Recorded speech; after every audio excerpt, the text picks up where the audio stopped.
Operation મિલાપ સિહોરી પોલીસે ગુમ માનસિક અસ્થિર યુવકને શોધી પરિવાર સાથે મિલન કરાવ્યું। આઈજી પરીક્ષિત રાઠોડ અને એસપી પ્રશાંત સુંબેની સૂચનાથી સ્પેશિયલ ડ્રાઈવ સોશિયલ મીડિયાથી ટ્રેસ કરી અમદાવાદ માનસિક હોસ્પિટલમાંથી શોધ્યો। બનાસકાંઠા પોલીસ મહાનિરીક્ષક શ્રી પરીક્ષિત રાઠોડ સાહેબ, બનાસકાંઠા રેન્જ તથા પોલીસ અધિક્ષક શ્રી પ્રશાંત સુંબે સાહેબની સૂચનાથી હેઠળ ગુમ અપહરણ થયેલ વ્યક્તિઓને શોધવા ચલાવવામાં આવી રહેલ ઓપરેશન મિલાપ સ્પેશિયલ ડ્રાઈવ અંતર્ગત સિહોરી પોલીસે માનવીય કામગીરી કરી છે।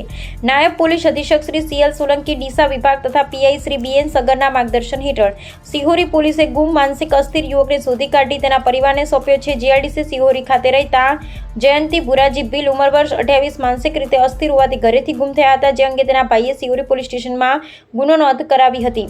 સિહોરી પોલીસે તપાસ દરમિયાન સોશિયલ મીડિયાનો ઉપયોગ કરી ગુમ યુવકના ફોટો અપલોડ કર્યા, જેના આધારે જાણવા મળ્યું કે સદર યુવક સરસ્વતી પોલીસ સ્ટેશનની હદમાંથી મળી આવ્યો હતો અને માનસિક સ્થિતિ સારી ન હોવાથી નામદાર કોર્ટના હુકમ આધારે માનસિક હોસ્પિટલમાં અમદાવાદ ખાતે દાખલ કરાયો છે।